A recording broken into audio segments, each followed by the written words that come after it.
राधिका, अंकिता और बड़ी बहन विमला के माता पिता एक बीमारी से कुछ दिन पहले ही निधन हुआ था। वह अब दोनों अनाथ हो गई थी। तुम सबको याद है ये जगह चूल्हे वाली माँ कैसे हम एक खाने के लिए पुकारती थी। अरे मेरी प्यारी प्यारी बच्चियों, जल्दी आ जाओ, देखो मैंने खाना बना दिया है, गरम आलू भुजिया और रोटी। अरे यह जवाब क्यों नहीं दे रही? अभी तो यही थी। अच्छा छुप गई है मुझसे, अभी बुलाती हूँ। ठीक है, मत आओ तुम, मैं सब अकेले ही खाना खा लेती हूँ, सारी भुजिया खत्म कर दूंगी। हाँ दीदी, मुझे याद है, लेकिन अब तो माँ पिताजी है ही नहीं, कैसे रहेंगे हम? चिंता मत करो, अब हम तीनों अनाथ बहनों को ही एक दूसरे का सहारा बनाना होगा। तुम साथ हो ना, चाहे कुछ भी हो जाए, हम हर परिस्थिति से निकल जाएंगे।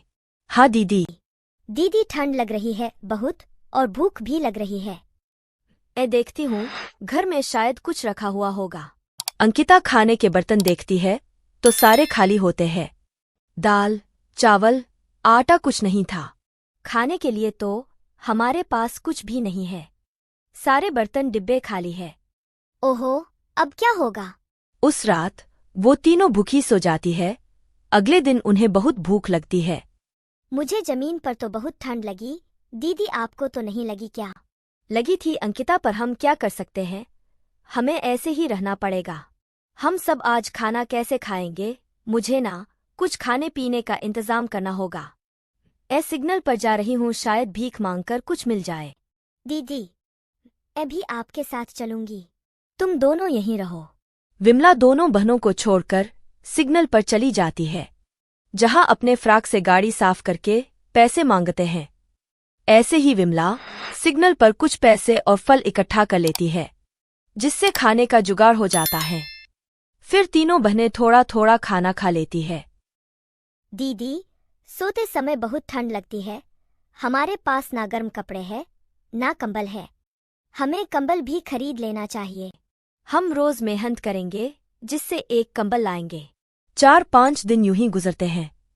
विमला सिग्नल पर गाड़ियों की सफाई करके पैसे इकट्ठे करती है और वह एक कंबल खरीद कर लाती। अब वह सब उसमें आराम से सोते हैं, पर जनवरी की कड़कड़ाती ठंड और उनकी टूटी फूटी झोपड़ी उन्हें कंबल भी गर्माहट नहीं दे पाती है।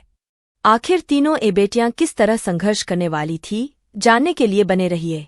तीनों बहनें रात को कांप रहे थे। हे भगवान, जब मुझे इतनी ठंड लग रही है तो इन दोनों को कितनी लग रही होगी।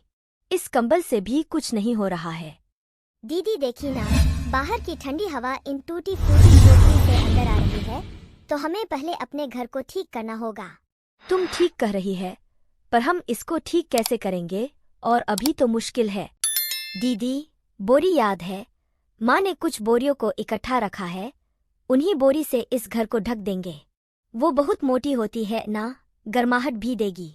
हाँ, तू बिल्कुल ठीक कह रही है, अपने कंबल के ऊपर बोरी डाल देते हैं सुबह तक। फिर दोनों बहनें बोरी लाकर अपने कंबल के ऊपर डाल देती है, जिससे वह रात में आराम से सो जाते हैं।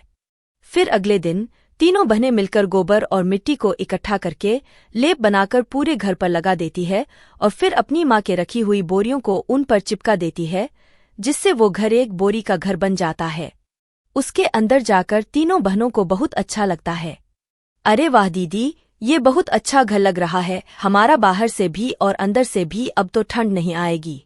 हाँ दीदी, मुझे तो अभी से गर्माहट लग रही है, अब हमें ठंड से कोई परेशानी नहीं होगी।